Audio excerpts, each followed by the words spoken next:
Russia Ukraine के बीच में जो वॉर चल रही है इसका सभी जगह पे निगेटिव इम्पैक्ट देखा जा रहा है, लेकिन इंडिया की जो आईटी इंडस्ट्री है उस पे इस वॉर का क्या प्रभाव पड़ रहा है इसे हम यहाँ पे इस वीडियो में जानने का प्रयास करेंगे। क्योंकि इंडिया की आईटी इंडस्ट्री काफ़ी ज़्यादा एक्सपेंड कर रही है, स्पेशली अगर हम देखें यूएसए के बाद में अगर इंडिया की आईटी इंडस्ट्री का कहीं सबसे ज़्यादा मार्केट है तो वो आ जाता है यूरोप के अंदर और यूके के अंदर। तो ये जो यूक्रेन में जो क्राइसिस डेवलप हुआ है उसकी वजह से आईटी इंडस्ट्री पे क्या प्रभाव होगा इसको हम यहाँ पे डिटेल में एनालिसिस करेंगे। आगे बढ़ने से पहले this is a brief introduction about me, my name is Rahul Bhardwaj. ये मेरा टेलीग्राम चैनल है जिस पे आप मुझे फॉलो कर सकते हैं। PDF of the sessions will be available here. इसके अलावा पाथफाइंडर को सब्सक्राइब करना ना भूलें। इसी तरह से एग्जाम ओरिएंटेड जो वीडियोज़ है आपको यहाँ पे मिल जाते हैं। अनअकैडमी पे आप अपनी पूरी कंप्लीट प्रिपरेशन कर सकते हैं, घर बैठे यूपीएससी की कंप्लीट तैयारी आप कर सकते हैं। यहाँ पे 1 साल या उससे ऊपर का कोई भी सब्सक्रिप्शन आप लेते हैं तो आपको 6 मंथ का फ्री एक्सटेंशन दिया जा रहा है। मतलब आपको 1 साल की फ़ीस देनी है और आपको 18 मंथ तक उस वहाँ पे आप पढ़ाई कर सकते हैं। तो use the code RBLI to get maximum discounts and personalised guidance. किसी भी क्वेरी के रिगार्डिंग आप इस नंबर पे जो है कॉल कर सकते हैं। चलिए आगे हम मूव करते हैं। इंडिया की जो इंडस्ट्री है आईटी इंडस्ट्री पूरे वर्ल्ड में इसका नाम है और हमारे पास बेस्ट ऑफ द बेस्ट जो टैलेंट है, ह्यूमन रिसोर्सेज हैं आईटी के रिगार्डिंग वो भी हैं। काफ़ी समय से हम देख रहे हैं in the last few year India की जो आईटी इंडस्ट्री है ईस्टर्न यूरोप के अंदर बहुत ज़्यादा एक्सपेंड कर रही है। उसके काफ़ी सारे रीज़न हैं, रीज़न पे भी हम आएंगे। देखिए अगर हम देखते हैं ईस्टर्न यूरोप के अंदर मेजर ये सभी कंट्रीज़ आते हैं। We have Ukraine, Romania, Hungary, okay, Poland, चेक रिपब्लिक। और यहाँ पे इंडिया की जितनी भी मेजर कंपनीज हैं, चाहे TCS, इन्फोसिस, विप्रो, HCL, टेक महिंद्रा, इन सभी ने अपनी प्रेजेंस पिछले कुछ सालों में इन सभी ने अपनी प्रेजेंस जो है ईस्टर्न यूरोप में इंक्रीज की है। इसके काफ़ी सारे रीज़न हैं और एक रीज़न इसमें यह भी है कि जो आईटी कंपनीज हैं वो चाहती हैं कि हम जो हमारे क्लाइंट हैं, जो हमारा मार्केट है, उसके हम जितना पास जा सकें। सो बेसिकली यहाँ पे ये अपना एक्सटेंशन कर रहे हैं ईस्टर्न यूरोप के अंदर, काफ़ी जगह पे सेटअप कर रहे हैं, जैसे पोलैंड हो गया, हंगरी हो गया, okay, Ukraine is definitely also there.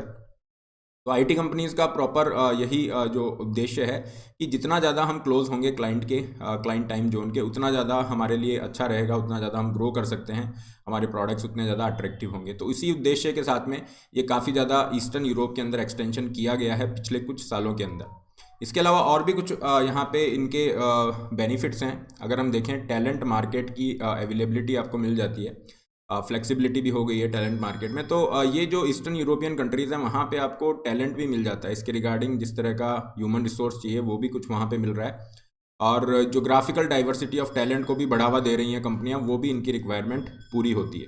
तो बेसिकली इन सब उद्देश्य की वजह से आईटी कंपनियां ईस्टर्न यूरोप में जा रही हैं। लेकिन अभी जिस तरह से रशिया यूक्रेन क्राइसिस यहाँ पे डेवलप हुआ है, आईटी कंपनीज के लिए यहाँ पे चैलेंजिंग सिचुएशन क्रिएट हो गई है। क्योंकि एक तो कोरोना की वजह से, कोविड जो पेंडेमिक है उसकी वजह से हमने देखा कि जो टैलेंट है उसकी शॉर्टेज हो रही थी, आईटी कंपनियों को टैलेंट की शॉर्टेज हो रही है। और दूसरी तरफ हम ये देख रहे हैं कि यहाँ पे ईस्टर्न यूरोप में अगर ये एक्सपेंड नहीं कर पाते हैं क्योंकि वॉर लाइक सिचुएशन है, अनसर्टेनिटीज़ बढ़ गई हैं, आईटी कंपनियाँ नहीं चाहेंगी कि इस तरह की अनसर्टेन सिचुएशन में वो वहाँ पे अपना एक्सपेंशन करें।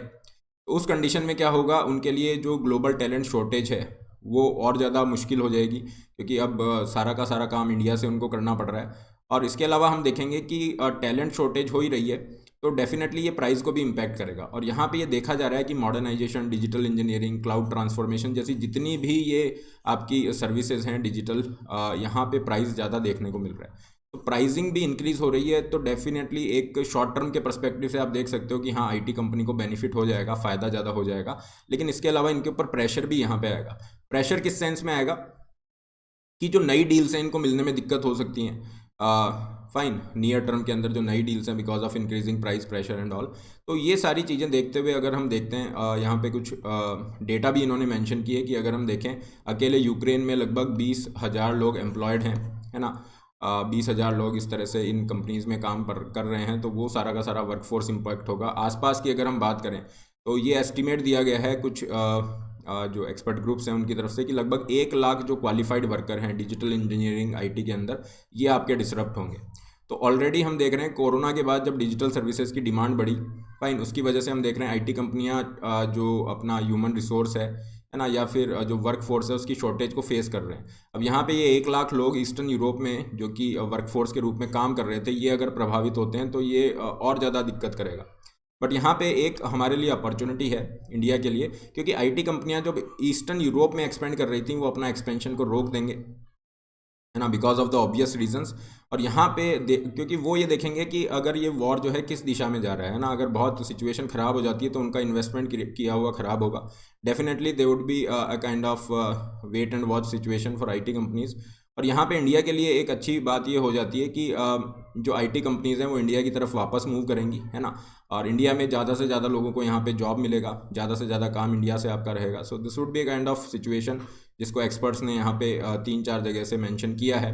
इस इंडिया के अलावा वो कंट्रीज़ भी बेनिफिशियल होंगे जहाँ पे इस तरह का वर्कफोर्स अवेलेबल है, मतलब जो लोग लैंग्वेज है, कस्टमर सपोर्ट डेप्थ है, या फिर आईटी इंडस्ट्री के रिगार्डिंग कुछ स्किल्स रखते हैं, तो उन कंट्रीज़ को, जैसे फिलीपींस हैं, उनको भी डेफिनेटली बेनिफिट होगा। तो दिस इज़ द थिंग। लेकिन देखिए, सब यही चाहते हैं कि ये जो रशिया यूक्रेन वॉर है जल्दी से जल्दी ख़त्म हो जाए, है ना, किसी भी वॉर से किसी का बेनिफिट नहीं होता है। इंडियन इंडस्ट्री पे हमने एक इम्पैक्ट को देखा है। यहाँ पे ये नहीं कहा जा रहा है कि वॉर की वजह से फ़ायदा हो रहा है तो वॉर कंटिन्यू होनी चाहिए। डेफिनेटली वॉर जो है किसी के भी फ़ायदे में नहीं है, और हम सब यही आशा करते हैं कि जितना जल्दी ये वॉर ख़त्म होती है डिप्लोमेसी के थ्रू, उतना अच्छा रहेगा। This is all. PDF of the session will be available on this Telegram channel. इसके अलावा अनअकैडमी से आप जुड़ सकते हैं आइकॉनिक सब्सक्रिप्शन के थ्रू, जहाँ पे आपको पर्सनल मेंटरशिप मिल जाती है, और यहाँ पे आपको हैवी डिस्काउंट्स ऑफर किए जा रहे हैं। सब्सक्रिप्शन लिंक डिस्क्रिप्शन बॉक्स में दिए गए हैं। Use the code RBLI to get these maximum discounts. ये आइकॉनिक का प्राइस स्ट्रक्चर है। अगर केवल GS सब्सक्रिप्शन के लिए जा रहे हैं तो ये GS की प्राइस स्ट्रक्चर है। Use the code RBLI to get these discounts. इसके अलावा केवल ऑप्शनल सब्जेक्ट के लिए अगर आप जाना चाहते हैं, ये ऑप्शनल सब्जेक्ट का फीस स्ट्रक्चर यहाँ मिल जाता है। Loan facility link is also there. इसके अलावा प्रीलिम्स के लिए, UPSC प्रीलिम्स के लिए आपको 2 टेस्ट सीरीज ऑफर की जा रही हैं। 6 मंथ पे आपको 28 टेस्ट दिए जा रहे हैं 3000 की फ़ीस के साथ, और 1 ईयर के लिए 56 नंबर ऑफ टेस्ट दिए जा रहे हैं 4000 की फ़ीस के साथ में। लाइव मेंटरशिप प्रोग्राम में भी आप जुड़ सकते हैं। नए बैचेस स्टार्ट हो रहे हैं जिनमें अपना सिलेबस कंप्लीट कर सकते हैं। स्कोर बूस्टर टेस्ट सीरीज है, फ्री टेस्ट सीरीज में भी पार्टिसिपेट कर सकते हैं। So that's all for today. Don't forget to like, share, subscribe. All the best. Have a great day.